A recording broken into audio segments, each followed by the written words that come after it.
Sayın Başkan, çok teşekkür ediyorum. Thank you very much, Mr. President. My wife studied at a university in Russia. Indeed, she really wanted to come. And we listened to a wonderful concert. It was magnificent. Russia, under any circumstances throughout history, has always paid attention to art and literature. But on the one hand, there is a continuation of cultural and artistic events in Russia. On the other hand, there is, in fact, a war between Russia and Ukraine. I would like to talk with you about how this war could come to an end. Earlier, during the course of this war, you signed an agreement with Mr. Erdogan, the President of Turkey, on the grain corridor. Together, you resolved the issue of saving millions of people from hunger. Even under such conditions, you were able to find a solution to such difficult problems. На прошлой неделе господин Эрдоган выступил с призывом о проведении Last week, Mr. Erdogan made a call for holding a summit in Turkey, a peace summit. Mr. Zelensky immediately agreed. Mr. Trump said, "If Putin goes, then I will come too." From the Kremlin, we received a message that the conditions for this have not yet matured. In this regard, I would like to ask,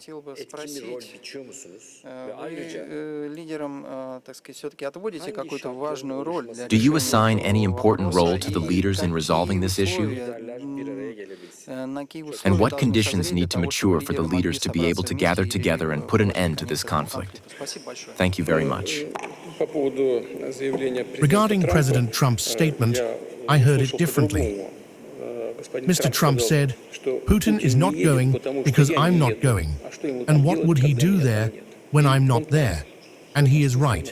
In this sense, he is absolutely right. That's the first point. Second, he has also repeatedly said, "If I were president, this war would not have happened." I think he is right about that too. I will now explain why. Because in one of my last phone conversations with Mr. Biden, I told him, I won't go into details now. Of course, we have recordings of those conversations. I told him that we should not allow things to escalate into some kind of hot conflict. Everything must be resolved peacefully. And the current leadership of Ukraine must be forced to satisfy the demands of its citizens living in the southeast.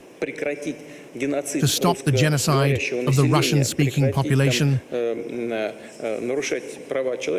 to stop the human rights violations there, which the previous administration constantly talked about human rights. By the way, I told him then, it may seem to you that all of this will be resolved easily now, but some time may pass. And it may turn out that it would have been better not to do what you are pushing the situation toward.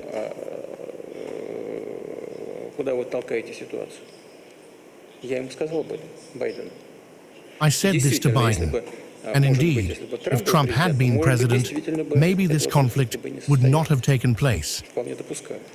I quite allow for that. Now, regarding high-level meetings,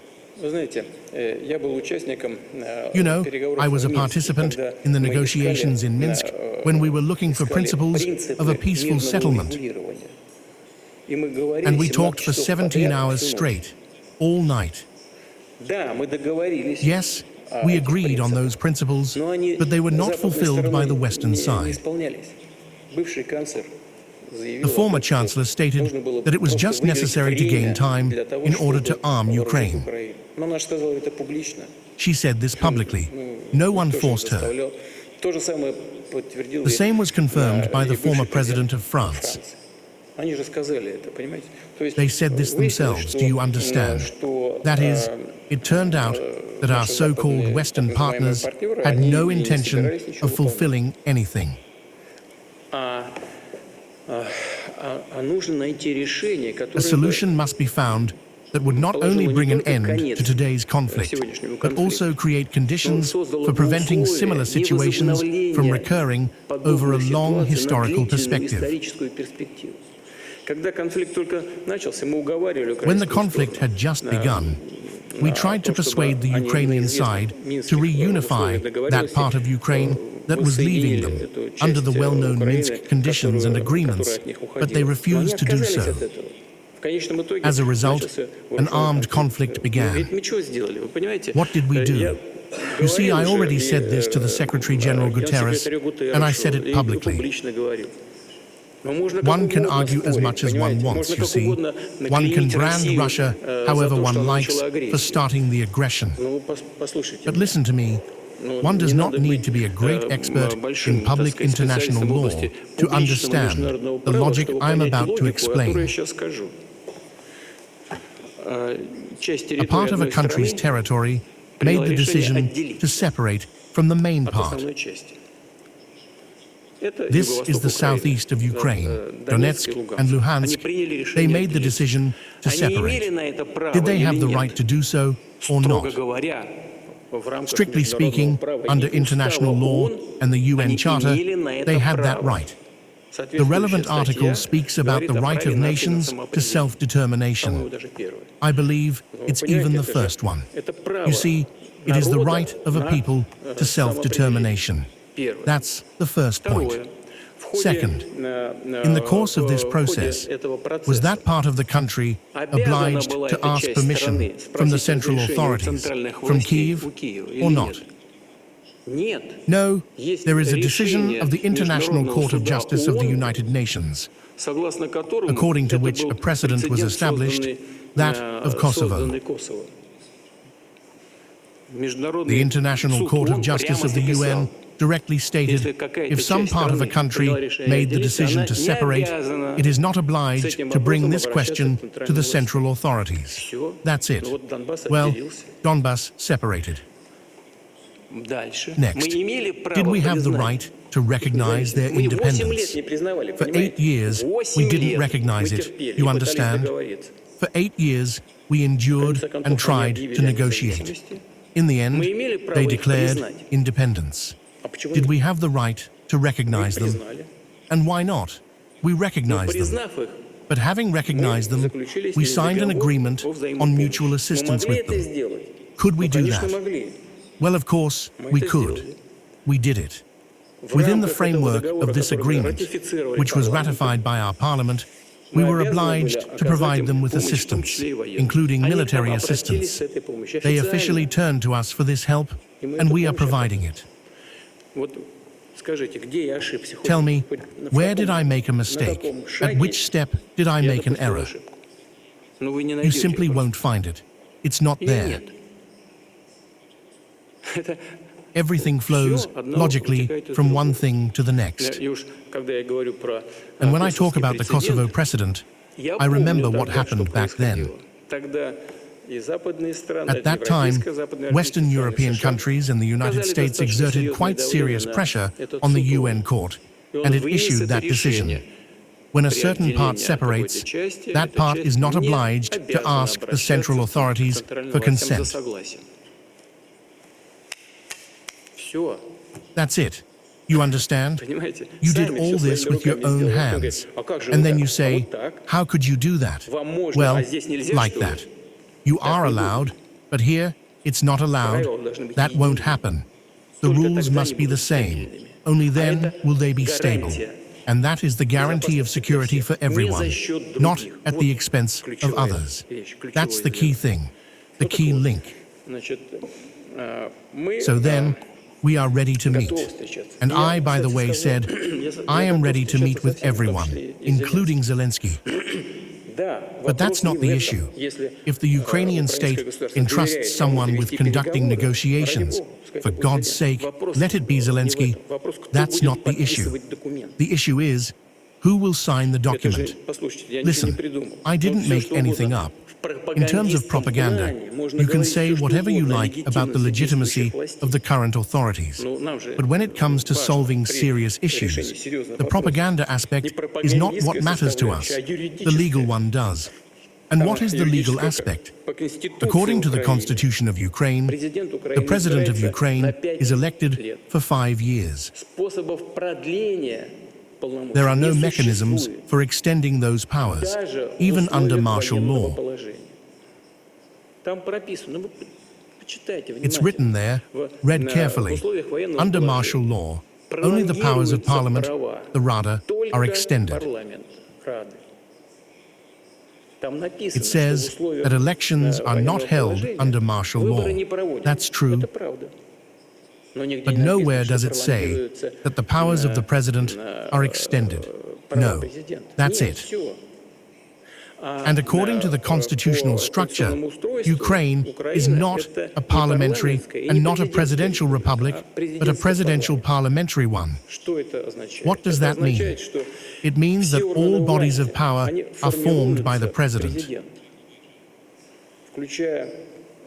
Everyone considers this a democratic society. A state can be structured this way. Everyone is appointed by the president. All military commanders are appointed by the president. All ministers are appointed by the president. All governors are appointed by the president. There is no electability there. But if the top figure is illegitimate, the entire system of power becomes illegitimate. Why am I saying this? We don't care who conducts negotiations, even if it's the current head of the regime. I'm even ready to meet, but only if it's some kind of final stage, not to sit there and endlessly divide something, but to put an end to it.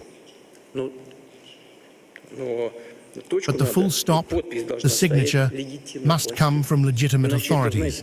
Otherwise, you know, someone else will come later and throw it all in the trash. That's not acceptable. We are solving serious matters. So I am not refusing this, only a lot of work needs to be done. And finally, the most important thing, maybe not the most important, but important. Even before the conflict began, we were begging the Ukrainian authorities to implement all the Minsk agreements. They refused. Then the well-known special military operation began. As soon as it began, this is no secret either. We told them, listen, withdraw your troops from the Donetsk and Luhansk republics, which we recognized as independent states. And that's it. Everything will be over tomorrow. No, we will fight. Well, all right. So we're fighting. Then some more time passed. I've already spoken about this publicly. And one of my Western colleagues asked, could you imagine that the Kherson region, the Zaporizhzhia region, you were fighting for Donetsk and Luhansk, and these seem unrelated? I said, that was the logic of the military actions. And could you imagine that you would leave from there? I said, we could think about some kind of Ukrainian sovereignty, but with a mandatory servitude, that is, the right of passage, of land transit to Crimea. Why? Because they are constantly threatening to destroy the Crimean Bridge. It's a simple matter. He said, can I say this in Kiev? You can. He went and said it. They told him there that he was a Kremlin agent. This is one of the top officials of a well-known country. Well, it's utter nonsense. They simply refused. All right, fine.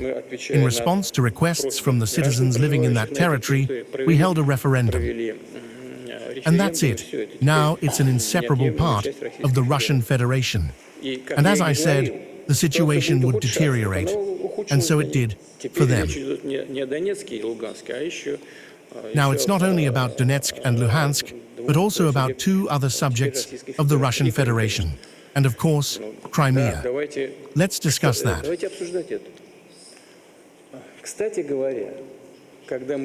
By the way, when we were negotiating in Istanbul in 2022, many thanks to President Erdogan, it may seem strange, but we actually agreed on everything with them. Do you understand? Вот проект соглашения, который был подготовлен, The draft agreement that was prepared included questions of denazification and questions of territory. We found such wordings that on the whole suited both us and Ukraine. No, then came those who now want to increase defense spending in Europe and across the ocean. And they said, no need, we must defeat Russia on the battlefield. And everything we had agreed upon was thrown into the trash. And that's it. They began pursuing this wonderful goal. But now the situation has changed. They say, no, let's negotiate. Let's open those packages and start negotiations. But we're not going to sit there day and night for a whole year. So we are ready to continue these negotiations. Now, on the humanitarian track, the situation is such that these negotiations make sense. We have already agreed to exchange 1,200 prisoners. We are returning people, and that's a good thing. We have already handed over 500 people, received 400 back. I think everything will be fair here.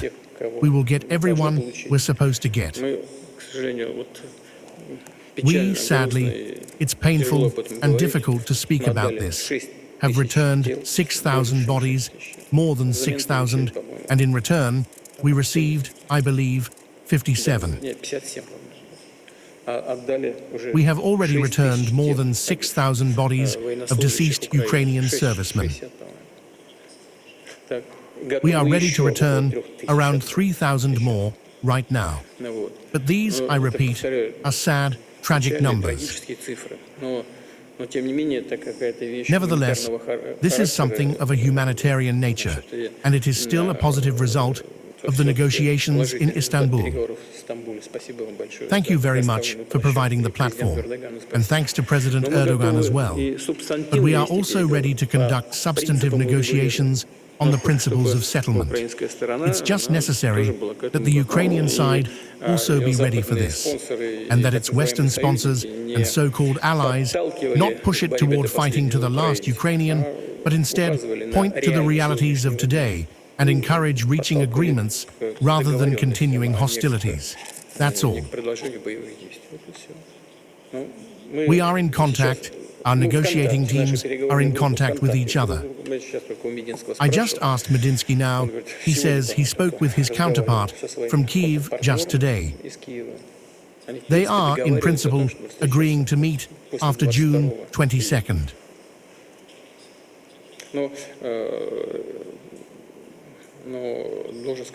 But I must say, right away, that Mr. Fidan, not to mention President Erdogan, is doing a great deal to achieve this settlement.